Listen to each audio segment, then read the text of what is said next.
నమస్తే అండి.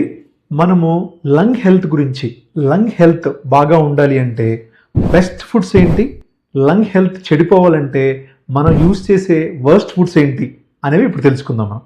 సో మన లంగ్ హెల్త్ అనేది అది మన తీసుకునే ఫుడ్తో కూడా చాలా ఆధారపడి ఉంటుందండి. మనం ఇప్పుడు బెస్ట్ ఫుడ్స్ కనుక చూసుకుంటే లంగ్ హెల్త్కి గ్రీన్ లీఫీ వెజిటబుల్స్ లాంటివి, అంటే పాలకూర కానీ మెంతుకూర కానీ ఇలాంటివి తీసుకుంటే వాటిలో natural vitamins and minerals and iron ఎక్కువ ఉండటం వల్ల మీకు లంగ్ హెల్త్ అనేది ఇంప్రూవ్ అయ్యే అవకాశం ఉంటుందండి. సెకండ్ చూసుకుంటే ఫ్రూట్స్లో వచ్చేసి యాపిల్స్ అండ్ బెర్రీస్, దాంతోపాటు డ్రై ఫ్రూట్స్ కూడా, అండ్ సిట్రస్ కనుక స్పెషల్ రిక్వైర్మెంట్ ఉంటే ఆరెంజెస్ కానీ లెమన్ కానీ. సో వీటి వల్ల మీకు న్యాచురల్గా మీ యాంటీ ఆక్సిడెంట్ ప్రాపర్టీస్ ఉండి లంగ్ హెల్త్ అనేది ఇంప్రూవ్ అవుతుంది.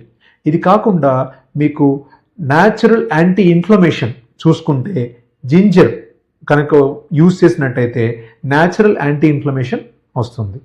ఫోర్త్ వన్ వచ్చేసి ఫిష్ అండి.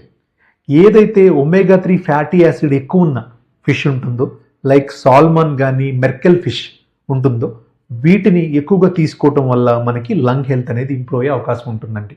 సో ఇవి మనకి బెస్ట్ ఫుడ్స్ లంగ్ హెల్త్ అనేది ఇంప్రూవ్ చేసుకోవడానికి. ఇప్పుడు వర్స్ట్ ఫుడ్ అంటే బ్యాడ్ ఫుడ్ ఏంటి మీ లంగ్ హెల్త్కి అనేది తెలుసుకుందామండి. డీప్ ఫ్రైడ్ ఫుడ్స్ కానీ, దాంతోపాటు ప్రాసెసర్ ఫుడ్స్, స్టోర్డ్ ఫుడ్ కానీ, కోల్డ్ ఫుడ్ కానీ, ఇవి ఏవైనా కూడా మన బాడీకి అస్సలు మంచిది కాదండి, లంగ్ హెల్త్కి ఎస్పెషల్లీ.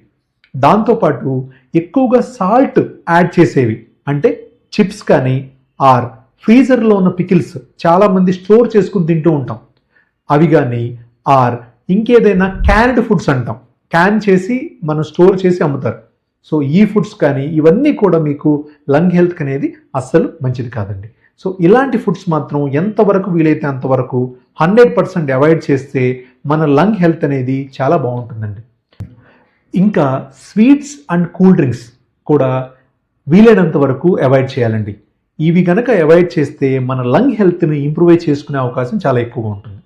కానీ గుర్తుంచుకోండి, ఆహారం అనేది మందులకి ప్రత్యామ్నాయం కాదు. మనకి జబ్బు గనక ఉంటే, అంటే డాక్టర్ గారు ఊపిరితిత్తుల్లో నెమ్ము కానీ, ఆస్తమా కానీ, ఎలర్జీ కానీ, సిఓపిడి ఉంటే ఓన్లీ నేను ఆహారంతో తగ్గించుకుంటాం అనడం మాత్రం మూర్ఖత్వం. ఎందుకని, మీకు జబ్బు ఉన్నప్పుడు ఈ హెల్దీ లైఫ్ స్టైల్ హ్యాబిట్స్ అనేవి ఉపయోగపడవు.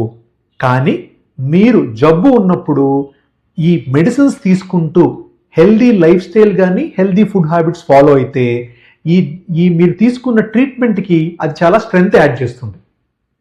కానీ ఈ ఆహారం అనేది మందులకి ప్రత్యామ్నాయంగా మాత్రం మీరు తీసుకోవద్దండి. మీకు దగ్గు కానీ, ఆయాసం కానీ, ఛాతి నొప్పి, పిల్లి కూతులు కనుక పర్సిస్టెంట్గా వస్తుంటే మీకు వైద్య సలహా కంపల్సరీ. ఓన్లీ నేను హెల్తే ఫాలో అవుతాను కదా, ఆహార అలవాట్లే ఫాలో అవుతాను, దాంతోనే తగ్గించుకుంటాం అనేది చేయకూడదండి.